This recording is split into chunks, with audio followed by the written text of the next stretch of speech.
The county assembly hall at Thornfield Village was lit by 40 candles on a November evening, and every one of them seemed to find Vivian. She stood near the far wall where the musicians had not yet tuned their instruments, wearing a gown of pale gray wool that had been turned at the hem twice, and pressed so carefully the third turning did not show.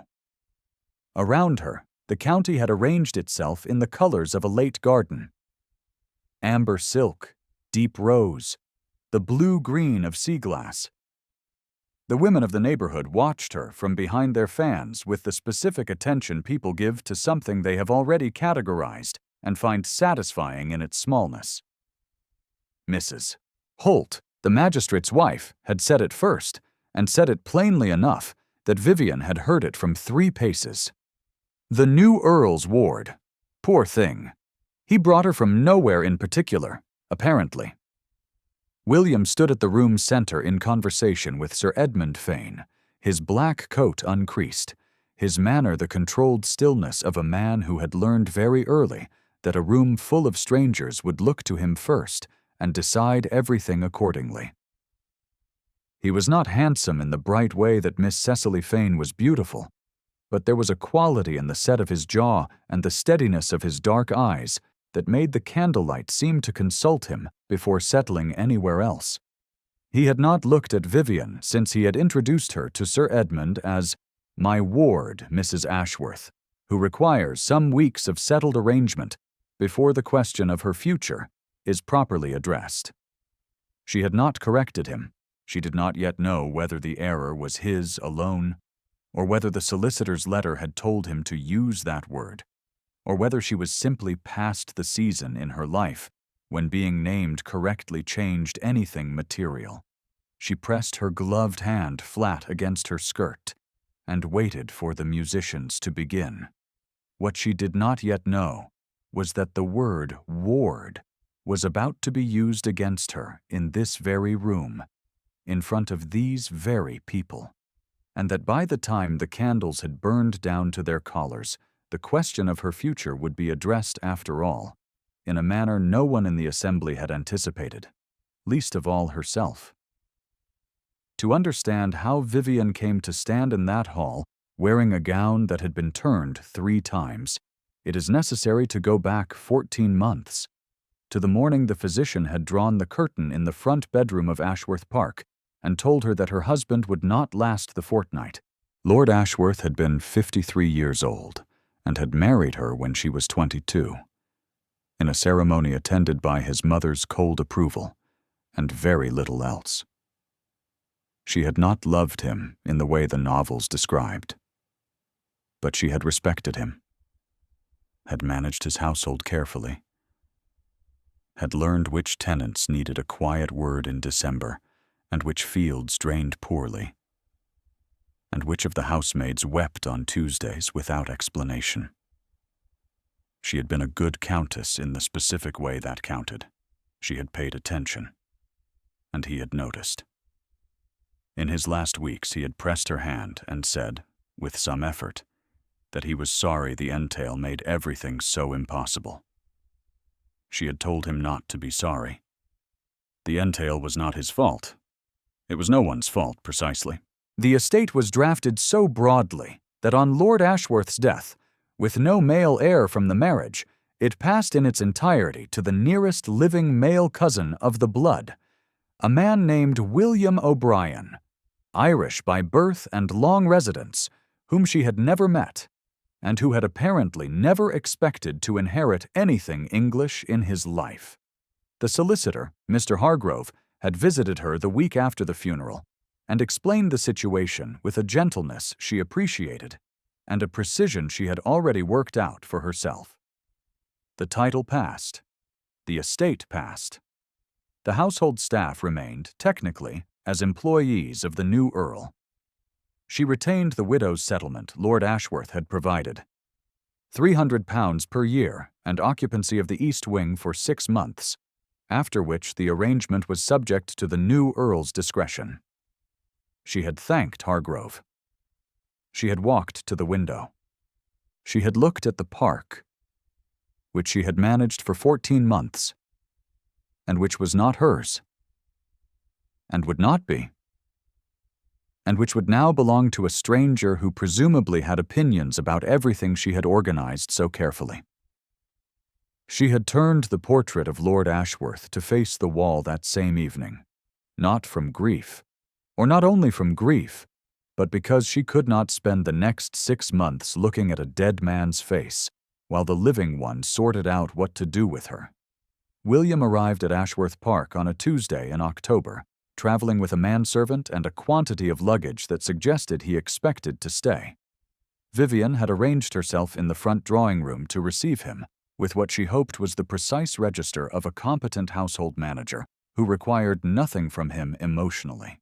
He had walked in and looked at the room for 3 full seconds before he looked at her. "Mrs. Ashworth," he had said, his voice carrying the flattened vowels of a man who had lived in Dublin long enough to half forget his English education and never fully reclaimed it. "My lord," she had said.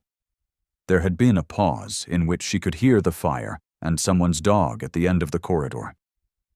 "Hargrove's letter mentioned a dependent member of the household requiring my particular attention and protection during the estate's transition period," he had said. "I had assumed from the phrasing that I would be meeting someone considerably younger." She had understood then. She had kept her face entirely still. "I am 24, she had said.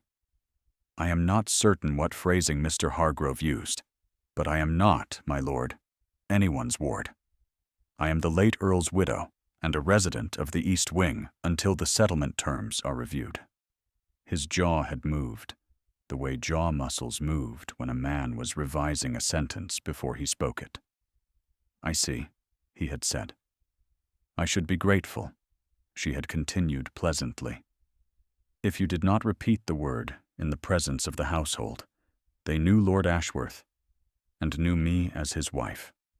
The correction would spare everyone." He had looked at her for a long moment. "Of course," he had said. And then, at the county assembly, 3 weeks later, he had introduced her to Sir Edmund Fane as his ward. She had decided it was carelessness rather than malice. It was easier to live with carelessness. Lady Dorothea Ashworth, the late Earl's mother, had a suite of rooms in the West Wing, and had occupied them for 31 years, with the authority of a woman who had outlasted 3 decades of county opinion, and expected to outlast 3 more. She was 70 years old, upright as a doorframe, and she wore her age the way good furniture wore its polish, as evidence of something that had been properly maintained. She had not wept at her son's funeral. She had arranged the flowers herself, criticized the placement of the second wreath, and then sat very still through the service, with her hands folded, and her face composed into an expression that said the world's changes were noted and found wanting. She had not wanted the entail. She had wanted the estate to pass through her son's line, and her son had failed to produce a line. The failure was not, as she saw it, her son's fault. It was, as she saw it in some way she never made precise, Vivian's fault. For being 22 and producing no heir in 14 months of marriage to a man whose health had been uncertain since the year she was born. This was not quite logical. Dorothea was not quite interested in logic. What she was interested in was order. And order, as she defined it, required that a young woman who had held the title of Countess Ashworth for 14 months failed to secure the succession, and lost both husband and status in a single stroke, should not be permitted to float about the East Wing as though her situation were simply a slightly uncomfortable arrangement rather than evidence of inadequacy. She had a candidate for the new Earl's attention. Miss Cecily Fane, Sir Edmund's eldest daughter, was 20 years old, fair-complexioned, socially accomplished, and had been carefully positioned within Dorothea's radius for the better part of the autumn. Cecily moved through a room the way certain horses moved through fields, at a pace that looked unhurried and covered ground without effort. She knew the precise angle at which to hold a fan. She had never, to Dorothea's knowledge, said anything inconvenient. It was Dorothea who had mentioned, at the village assembly's first gathering of the season, that the new earl had taken it upon himself to provide for the poor widow from the estate's resources, since her settlement was so modest it barely covered a season's household expenses. £300 a year, she had said, to Mrs. Beaumont, the vicar's wife, in a voice precisely calibrated to travel 3 paces in each direction. A charity case, really, when one considered the position. Mrs. Beaumont had repeated it to Mrs. Holt. Mrs. Holt had informed 3 others. The label had taken hold before Vivienne arrived at the second assembly and found it waiting for her like a coat someone else had chosen. Vivienne was aware of the machinery. She had watched it operate on other women and had believed, in the comfortable period of her marriage, that she stood outside it. She understood now that no woman stood outside it. She simply lived closer to its gears than she had previously noticed. She managed the East Wing's small household herself, without asking the new earl for anything beyond what the settlement entitled her to. She took her meals in her room when Dorothea's guests were present. She walked the park in the early morning before the household was fully arranged, because the park did not have a social position and did not require her to perform one. She continued, without being asked and without announcing it, the small school she had started for the estate children in the library's anteroom. 4 mornings a week, reading and arithmetic, and the kind of basic geography that told a child something about the shape of the world they were living in. She had not told William about the school. It had been Lord Ashworth's idea, originally. And she had carried it forward because the children came, and because stopping felt like a statement she did not wish to make. It was on a Wednesday in late October, 3 weeks after William's arrival, that he appeared at the library doorway. She did not hear him at first. She was at the long table with 4 children between the ages of 7 and 11, working through a map of England with the youngest, a girl named Polly, whose father was the head groom, who had asked why the sea was always drawn blue when the sea near the coast was frequently gray-green. Vivienne was explaining that maps were agreements about what things meant, rather than descriptions of exactly how things looked, and that agreements of that kind were sometimes useful and sometimes very limiting, and that Polly should bear both possibilities in mind throughout her life. Polly had considered this with the gravity of a child who took advice seriously. She had asked whether the agreement could be changed. Vivienne had said that agreements could always be changed, provided one had either enough authority or enough evidence. She had paused and then said, both were worth acquiring. She looked up because the light from the corridor changed. William was standing in the doorway. He was not quite inside the room. He had one hand on the doorframe and the expression of a man who had arrived somewhere he had not planned to be and was recalibrating silently. His eyes moved from the map to the children to her, and then back again in some order she could not decode. He said nothing. She said nothing. Polly turned around and said, "Good morning," with the frank fearlessness of a 7-year-old who had not yet learned to calibrate her confidence by the social weight of the person addressed. William said, "Good morning," back to Polly, with something in his voice that had not been there in 3 weeks of brief, formal exchanges with Vivienne. He withdrew from the doorway. She heard his footsteps in the corridor, measured and unhurried, moving away. She looked at the map for a moment. She smoothed it at the corner where it had begun to curl. "Where were we?" she said. "Agreements," said Polly. "Yes," said Vivienne. "Exactly." If she had known what his expression meant, she would not have believed it. Her wound ran too deep and too long for that kind of reading. 14 months of trying to be adequate to a marriage that had never asked for love and had still not kept her. 24 years of being told in various registers that her worth was entirely dependent on what she could provide. She did not expect to be seen. She expected, at best, to continue. If you find yourself wondering what William was thinking in that doorway, you are in good company, and the story will answer that question, though not yet. Stay close. What she knew, returning to her room that afternoon, was that the county assembly was scheduled for the following Friday, that Dorothea had told her attendance was expected because it would look peculiar if the new Earl's household were not properly represented, and that she had exactly one gown suitable for an evening assembly, which was the gray wool with the turned hem. She pressed it again that Thursday. There was not much else to do. The assembly was held in the Thornfield Village Hall, which smelled of candle tallow and old wood and the particular cold that clings to stone buildings regardless of the fires lit inside them. William arrived with Dorothea on his right and Cecily Fane on his left, a positioning that had the look of something arranged rather than accidental. Cecily was wearing ivory silk and pearl drops at her ears that were almost certainly a loan from her mother, and she moved through the introductions with the ease of someone performing a task she had rehearsed and found pleasant. Vivian took her position near the wall and greeted the people who greeted her, which was approximately half the room and mostly the older women who had known the estate under Lord Ashworth and felt her situation required courtesy. Mrs. Holt offered her a glass of ratafia with an expression of charitable pity that was almost warm. Vivian thanked her and held the glass and did not drink from it. Dorothea's move came in the third quarter of the evening, after the first set of dances, and during the interval when the county stood in groups and reassembled its opinions.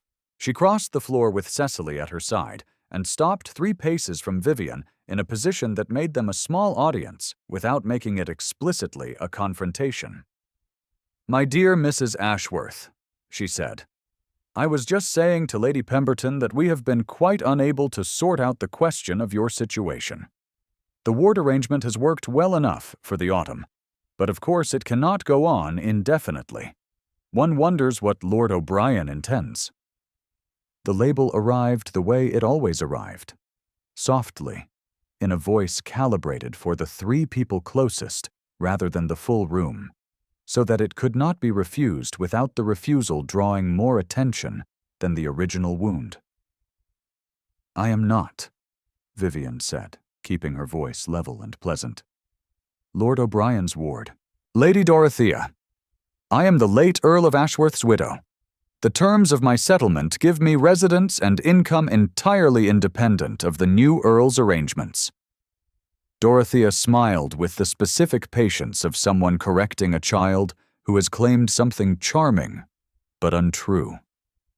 "Of course, dear. Though the settlement is so very modest, I wonder whether independent is quite the right word." Cecily looked at the far wall with the tact of someone who had been taught not to enjoy her advantages visibly. Vivian smiled back.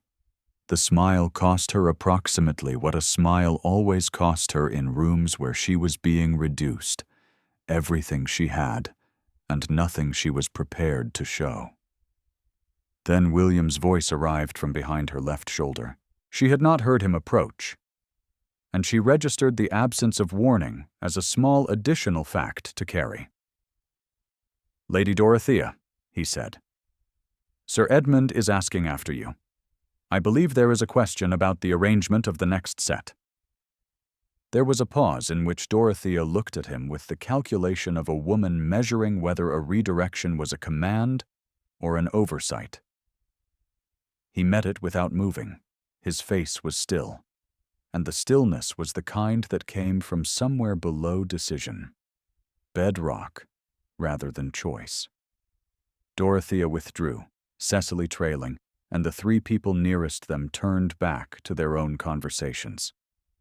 William did not speak for a moment. Vivian did not turn to look at him.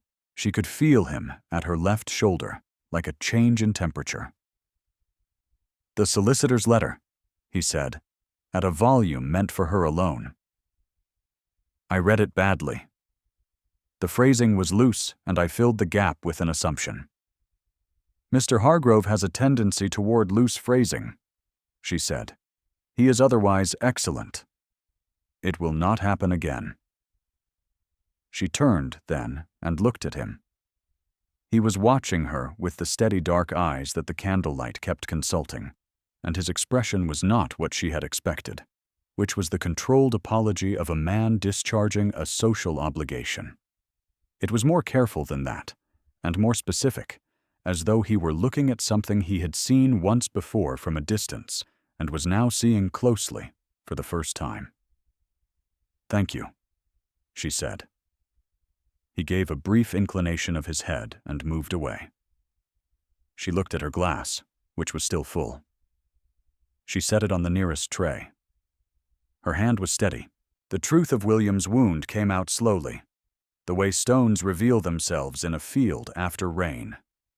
Not all at once, but unmistakably. He had had a ward in Dublin, a boy named Thomas, 14 years old, the orphaned son of his closest friend. Thomas had been in William's care for 3 years. He had been a boy of considerable intelligence and some constitutional weakness that the physicians had not diagnosed correctly in the time they had. He had died of a fever in February of the year before William's letter from Hargrove arrived, and he had died in a rented house in Dublin while William was in the west of Ireland, attending to his own family's affairs, believing the fever was passing. William had returned to find Thomas 3 days buried. He had not spoken of it to anyone at Ashworth Park. It lived in him as something beneath conversation, the way certain kinds of failure live in a person, not as a story, but as an altered interior, a room that no longer quite matched its former dimensions. He kept Thomas's last letter in the inside pocket of his coat. He had reread it so many times, the creases had gone soft. Vivian learned the shape of it not from William directly, but from Hargrove, who had known William slightly through correspondence and mentioned Thomas in passing when she came to his office in the village to review the settlement terms. The solicitor did not intend to tell her anything consequential. He was simply the kind of man who spoke in the margins of transactions and let important things fall out. She sat with the information for several days. She understood what it meant for how William had read Hargrove's letter, calling her a dependent requiring protection. She understood why he had arrived at Ashworth Park expecting someone he could not fail, and had found instead a woman who turned out to require nothing from him at all, and had not known what to do with the discrepancy. She did not go to him with this understanding. It was not hers to go to him with. She simply arranged it inside herself alongside everything else she was carrying, and continued to press her gown and attend the assemblies and teach the children on Wednesday mornings. He began to find reasons to pass the library anteroom during the school sessions. Not to enter, not to interrupt, simply to pass, slowly, with the particular quality of attention that passes for coincidence when a man is not yet ready to call it something else. He reviewed the East Wing's household accounts with her one afternoon in the study and spent considerably longer than the accounts required. He asked about the drainage in the lower field in a way that suggested he already knew the answer and wanted to hear how she described the problem. When she described it precisely, naming the specific obstruction and the work required to clear it, he made a note on his paper. He did not say anything complimentary. He simply wrote it down, which was, she thought, more useful. She was careful. Her wound was old and specific. The world had told her repeatedly that her value was contingent and her position temporary, and the message had settled into her body as a low-level certainty that she could not be chosen freely, only arranged for. A kind man's attention was not evidence against that certainty. A kind man's attention was simply what it was. She was very careful. Dorothea had not finished. The county assembly in November was larger than the October gathering because two families had returned from London and the season in the county had properly begun. Lady Pemberton attended, which meant the room's center of social gravity shifted toward the Pemberton family's opinion. And the Pemberton family's opinion, Vivian knew, was shaped to a considerable degree by Dorothea, who had been Lady Pemberton's particular friend for 20 years. What Dorothea had arranged, Vivian only understood afterward, was the following. She had spoken separately to 3 people who individually believed they were receiving a confidence and had suggested to each of them that there was some question about Mrs. Ashworth's character, that the settlement arrangement was a matter of the new Earl's private charity rather than any formal entitlement, and that the label of ward was in fact more accurate than Mrs. Ashworth's own account of herself, given the circumstances of the marriage and the failure to produce an heir. She had, in short, transformed the word widow into something that meant inadequate, and the word settlement into something that meant charity, and the word ward into something that meant fraud. Lady Pemberton raised it at the assembly in a voice large enough for the east side of the room. She addressed it to William, who was standing near the fireplace. She said pleasantly, as though asking a question with an obvious answer, whether it was true that the Earl's household maintained a ward in the East Wing, who had been representing herself as something more formally established. The room went quiet in the specific way rooms went quiet when something was about to be decided. William looked at Lady Pemberton. His jaw held the stillness she had begun to recognize as his version of composure under pressure. He said that he was not certain what Lady Pemberton had heard, but that the household's arrangements were a private matter. It was a withdrawal. Vivian knew it the moment it left his mouth, and she recognized the shape of it with a clarity that was worse than anger. He was protecting himself, or the estate, or whatever it was that men protected when the choice was between a woman's dignity and their own uncomplicated position. She did not blame him with any heat. She had expected it. Her wound had been expecting it since October. The room reformed around the withdrawal with the efficiency of a room that had been waiting for exactly this result. Dorothea looked at Vivian from across the fireplace with the expression of a woman whose hierarchy had just been confirmed, and the expression contained not triumph, precisely, but the deep satisfaction of a world that had bent back into its correct shape. Vivian stood very still. She had £300 a year and a settlement deed that Mr. Hargrove held in his files and had never once been presented in a room full of people as the concrete independence it represented. She had spent 3 months allowing herself to be defined by other people's versions of her situation. She had allowed the word ward to stand unchallenged in a county assembly hall because correcting it had seemed at the time more costly than bearing it. She walked to Mr. Hargrove. He was standing near the door, as he always stood at public events, slightly to the side, wearing the expression of a solicitor at a social occasion, which was the expression of a man who understood that everything said in a room like this was eventually a legal matter. She reached him and said quietly that she would like him to produce the settlement deed, if he had it with him, and to confirm, for Lady Pemberton's benefit and anyone else who cared to hear it, the exact nature of her position.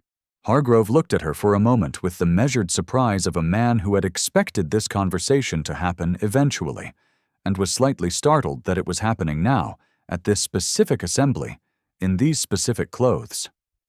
"I have the document," he said. "I make it a practice to carry the relevant files when the relevant parties are likely to be present in the same room." "Then," she said, "would you be willing to read the relevant portions aloud?" He would.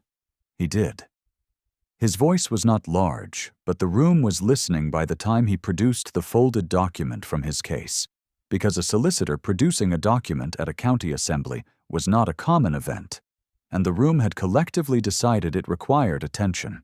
He read the relevant clause in its entirety.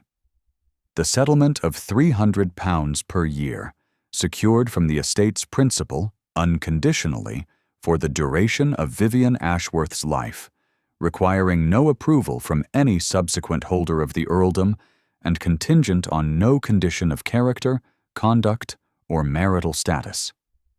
He read the clause that named her as the Countess Ashworth's widow in the legal sense, with all the entitlements of that position as defined by the late Earl's will and independent of courtesy title. He read the clause that Dorothea had clearly never consulted, or had consulted and elected to misrepresent, that the East Wing occupancy was not discretionary after 6 months, but secured for a full 2 years, pending Vivian's own election to remain or remove. He folded the document. He looked up. The room was very still. Vivian looked at no one in particular.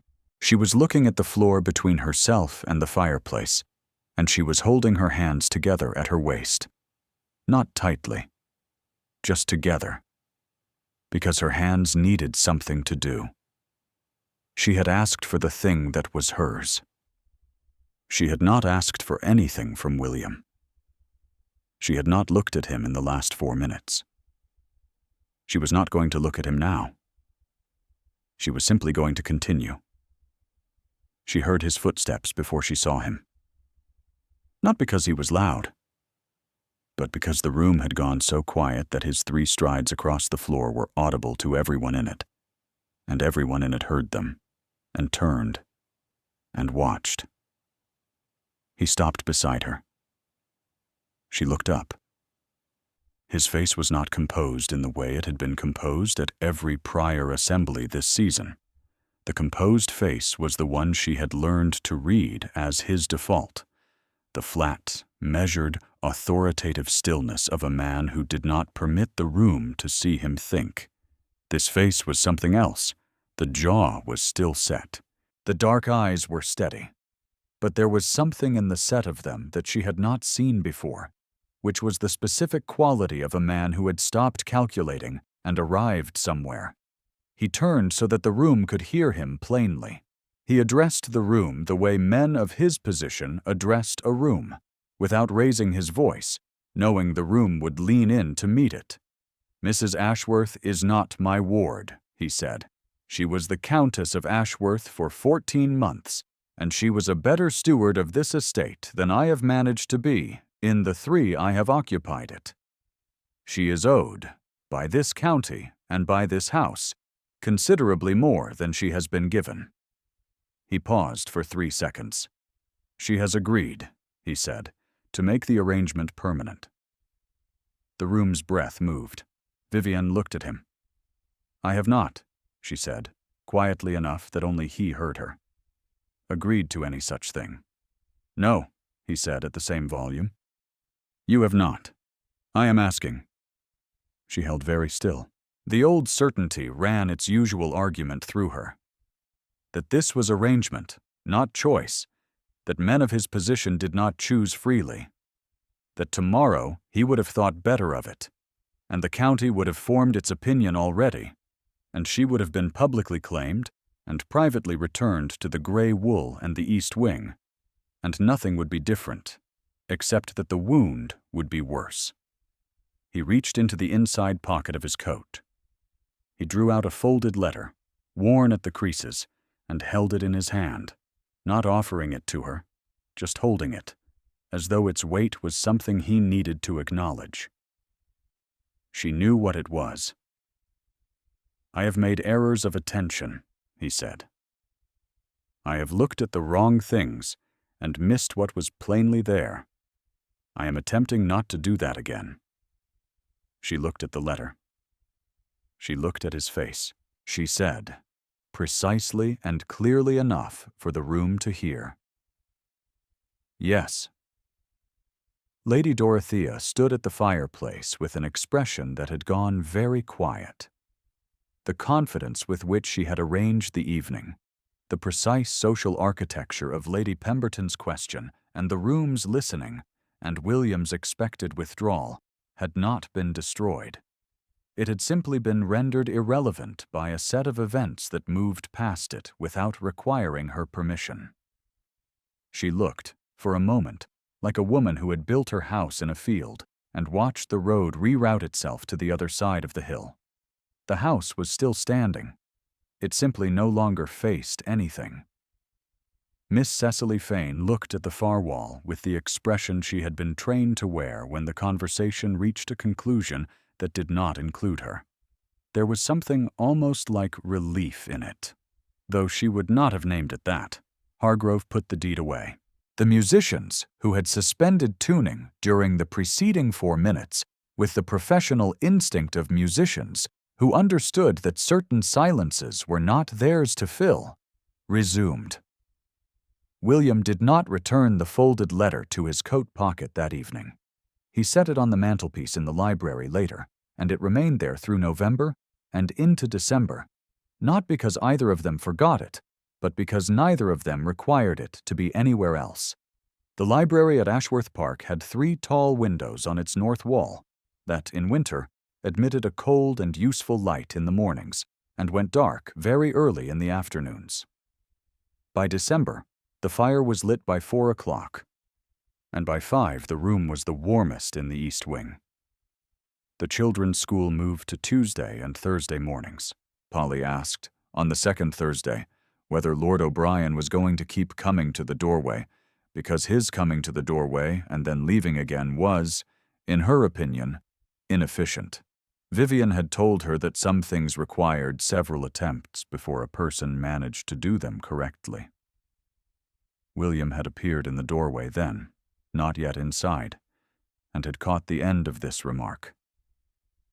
And something in his face had shifted in the direction of amusement before he managed to close it down again. Polly had looked at him and then at Vivian, and then back at him with the evaluative precision of a child who had been told that agreements could be changed and was now watching one change in real time. He came in on the 4th visit and sat at the end of the table while the lesson finished.